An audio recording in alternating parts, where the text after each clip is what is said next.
Doo doo. All right. What's up, y'all? I'm repping my Cubs jersey today. We're playing pretty poorly. I just thought I don't really have anything to wear, so I had to throw that bitch on, man. I am going to start the stream now of the war on drugs. This is part 3.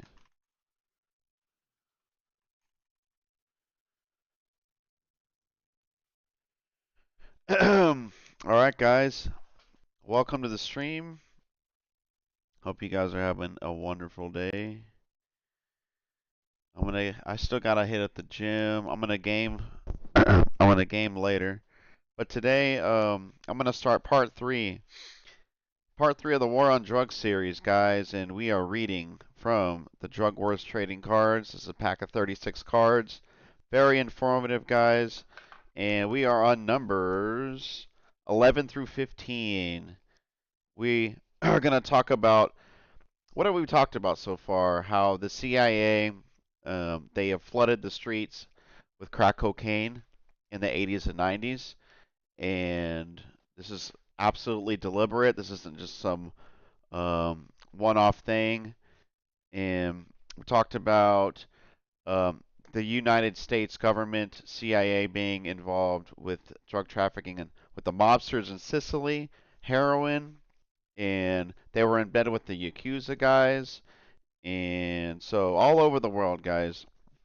In part 3, we're going to talk about Laos, Cambodia, more heroin talk, CIA and how the banks get involved, and we're going to talk about the Mujahideen. That's going to be the last card, Guns and Poppies. But yeah, in case you're new here, guys, the war on drugs is a complete scam. It's rooted in racism. It's used to flood the streets and destroy working class neighborhoods, especially any organization that's left wing or anybody that's trying to organize and fight back against the system. You know what I mean? Like the Black Panthers is a perfect example. Deliberately, the FBI, CIA, the more people addicted to drugs, the more disorganized you are. That's one reason why um, the CIA and the U.S. government declared a war on drugs. More funding for the police and the militarization of the police. It gives them a excuse to do that, and it just keeps people distracted, man. Um, Disorganized. So I'm gonna be reading some more of these cards, guys. So hopefully this inspires you to. It'll turn a light bulb on, guys, just to show how bad how evil the U.S. government is. Okay, so let's start with our man in Laos. This is card number 11 from the deck. Let's read. Each of these cards has a story with cool facts. So let's read. Our man in Laos, titled General Vang Pao. One of America's dirtiest drug deals was made during the U.S. secret war in Laos from 1961 to 1973. The CIA set up a secret military base in Laos, Laos's second largest city, Long Tieng, often called Spook Heaven. Air America, a CIA proprietary, flew up to 400 flights a day in and out of Long Tieng in order to supply an army of 40,000 Hmong, or Mao, tribesmen, mercenaries who were fighting communist forces in northern Laos. The CIA supplied army was led by General Feng Pao, a major Laotian, did I say that right? Opium supplier.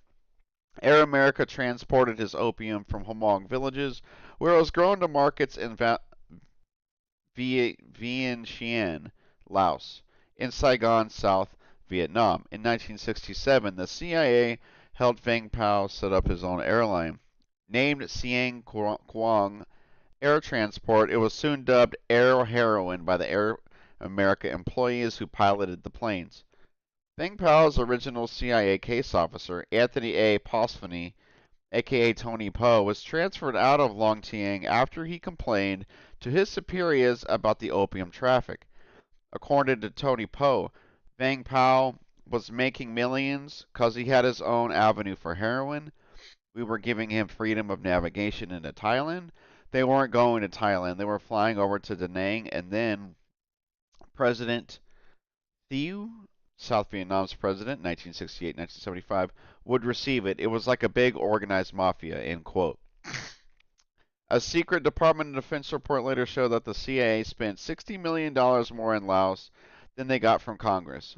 Many CIA men who ran the Laotian War surfaced during the Iran-Contra scandal, including Richard Secord, Theodore Shackley, Thomas Clines, John Singlaub, and Rafael Chichi Quintero. Guys, so Google all of those names, man. If you guys don't believe what I'm reading from these cards. Um, so what did we do to Asia, guys? Cambodia, Laos, Vietnam, chemical warfare, the amount of birth defects and deformities, the war crimes, the defoliation, guys. But on top of all of that, on top of all that, it was you got to deal drugs as well with right-wing extremists, real bad guys.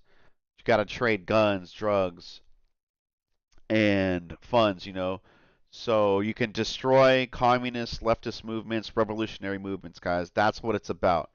That's what the U.S. government does, man. Whatever it takes to kill those people, get them out of existence, that's what the CIA, the U.S. government does. So, our man in Laos, that was card number 11. Let's read card number 12, guys. Card number 12 is Colby and Company. This is titled The Vietnam Drug War. So let's read the back. According to former CIA Director William Colby, the CIA has a solid rule against being involved in drug trafficking. That's not to say that some of the people whom the CIA has used over the years may well be themselves have been involved in drug trafficking, but not the CIA. That was a quote, sorry. Colby should know. From 1959 to 1972, he oversaw most major U.S. intelligence operations in the Vietnam theater, undertaken in support of a series of drug-corrupted South Vietnamese leaders like Nguyen Dinh Diem, 1955 to 1963, Nguyen Cao Khai, 1965 to 1967, and Nguyen Van Thieu, 1968 to 1975. Diem's brother, Nguyen Dinh Nhu, head of South Vietnam Secret Police, guaranteed safe conduct for the Corsian-run Air Laos Commercial that ship opium from Laos to Vietnam. Nhu used his profits to expand the scope of the secret police's power.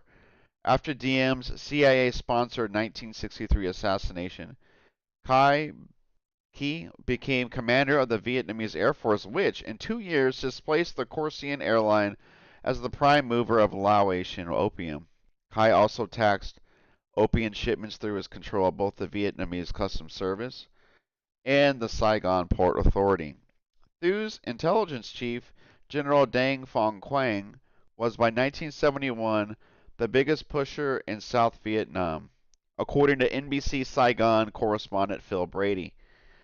Colby became CIA director in 1973. This guy.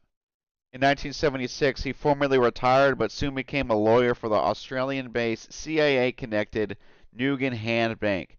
There he joined forces again with several men previously under his command in Vietnam: Theodore Shackley, Thomas Clines, Richard Secord, and the bank's co-founder, Michael Hand.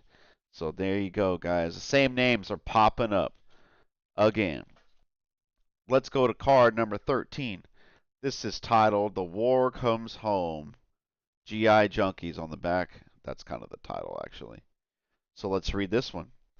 As a result of allying with Southeast Asian heroin dealers in the fight against communism, the U.S. government created an epidemic of heroin addiction among American troops in Vietnam. At first, this was a minor problem as only low-grade heroin was being produced in the Golden Triangle, but in 1969, Chinese chemists went to Laos and began producing high-grade number 4 heroin. As a cover for purchasing the chemicals used in the process, Chinese gangster Hu Tim Hang built a Pepsi-Cola bottling plant in Vientiane, Laos, with money supplied by the U.S. Agency for International Development, an unofficial arm of the CIA. Hang's heroin was distributed by the smuggling apparatus of then Vice President Nguyen Cao Kai. The heroin was flown to Saigon by the South Vietnamese Air Force and sold by dealers, many of them teenage girls, at stands outside U.S. military bases. By 1971, 10 to 15% of low-ranking enlisted men were hooked. GIs began shipping heroin to the U.S., some going so far as to cut open the bodies of dead soldiers and stuffing them with up to 50 pounds of heroin per corpse. Between 1965 and 1972, the number of heroin addicts in the state soared from 150,000 to 560,000. In 1973, then President Nixon formally wrote off 2,000 missing GIs as dead, when in fact many were POWs captured in secret wars in Laos and Cambodia. In the 1980s, British spymaster Sir William Stevenson and Texas billionaire H. Ross Perot investigated the fate of these men. They concluded at least 20 were still alive, but found their search blocked by American intelligence officials still involved in heroin trafficking. Okay, guys, so we this card, so there's a lot of opposition to the Vietnam War, okay, guys? A lot of opposition. How do you get those people distracted, control them? You flood them with drugs so they can't speak out, they get addicted, and they destroy their lives, guys. That's the U.S. government. That's what the CIA did. So definitely a good card there. All right, card number 14, the CIA's banker. On the back, it's titled the Nugan Hand Bank. This is a good one, guys. I haven't talked about how banks set this whole war on drugs thing up, guys, because you know what? It's liquid cash, man, tax free. That's the thing with drug dealing, man. And this is where the banks come in. Check it out. The Nugan Hand Bank, card 14. In January 1980, Frank Nugan, co-founder of the Australian-based Nugan Hand Bank, was found shot dead in his car on the outskirts of Sydney. Over the next few years, the Australian government investigated the firm's mysterious activities. They discovered that the bank did no legitimate banking during its 7-year existence. What it did do was launder money for many large Asian drug traffickers and arrange arms sales to several third world countries. The bank's officials were mostly retired U.S. military and CIA personnel, such as Admiral Earl P. Yates, former chief of the Navy's Pacific Strategies, General Leroy J. Maynor, former Chief of Staff for the U.S. Pacific Command, General Erie Koch Jr. and Edwin F. Black, Walter McDonald, former CIA Deputy Director, William Colby, former CIA Director, and Nugan's co-founder, Michael John Hand, a former Special Forces operative in Laos, who disappeared shortly after the bank collapsed. The investigation showed strong links between the bank and Hand's CIA superiors in Laos, Theodore Shackley and Thomas Clines, as well as with former CIA Navy intelligence agent Edwin Wilson. Wilson's longtime partner, Frank Turpill, explained Nugan Hand's role in the CIA drug wars in a 1983 interview. Where do drugs come? Okay, quote. Where do drugs come from? Laos. Who was the boss of Clines? Shackley. Where did they come from? Laos. The pilot was Secord. What was on the plane? Gold. He was going to pay off the warlords, the drug lords. Now what do you do with all the opium? You reinvest it in your own operations.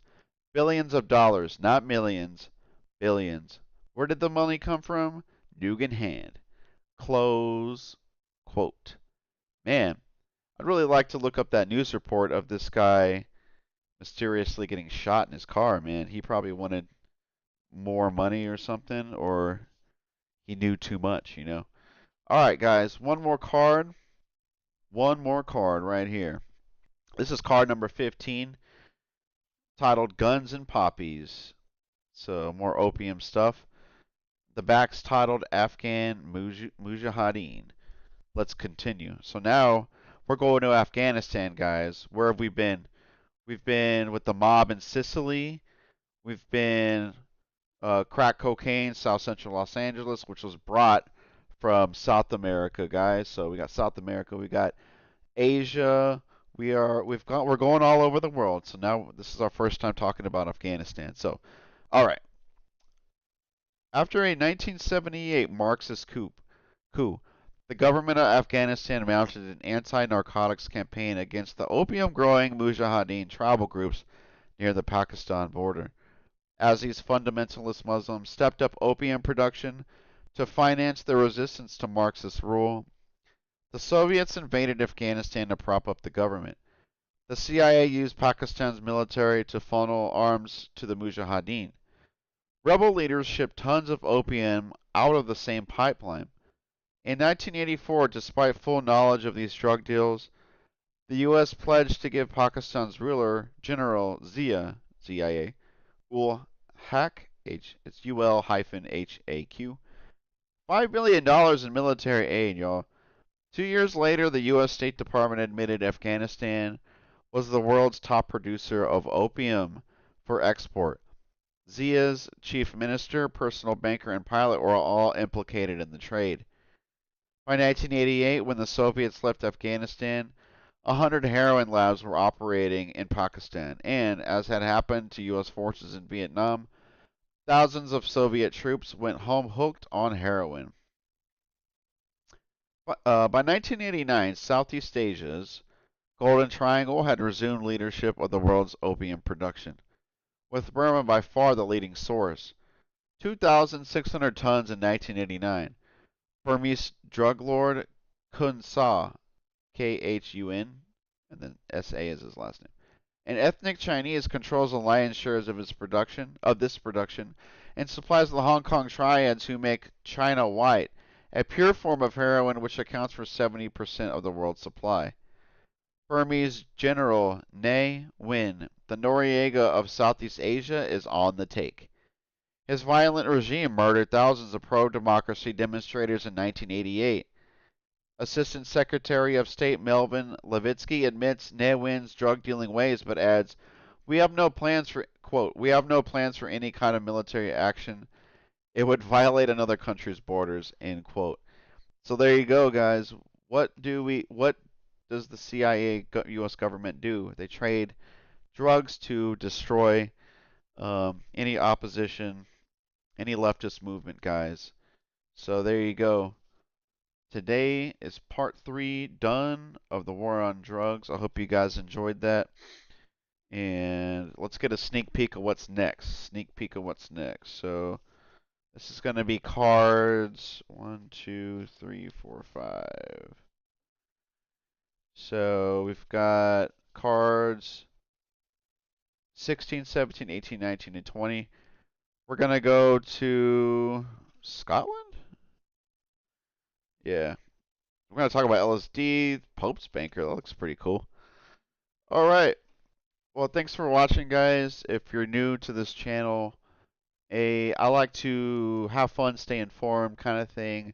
I stream games, I talk movies, I review movies on my channel. But I like talking about imperialism, guys. I like talking about where our tax dollars are going, what the U.S. government's really doing behind the scenes, and there's no Democrats and Republicans are the same, guys. The two-party duopoly is a facade, and I'm here to help you guys break through of playing blue team versus red team. That's a passion of mine too. And I'm also doing book readings, guys.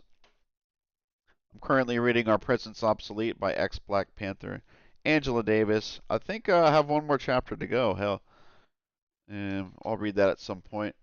Finish that up. But yeah, book readings on the channel, guys. I'm on Blue Sky, X, Twitter, Twitch, YouTube, TikTok. I log every movie on Letterboxd. Follow me there. But today's drug wars is a really interesting topic, and I hope you can Google some of the topics and names that I talked about today, and just really go down a rabbit hole, guys, and educate yourself. Tell your friends, family, neighbors how corrupt the U.S. government is. So that's it for this stream, about 20 minutes. But I hope to game some more later tonight, but I need to go to the gym. So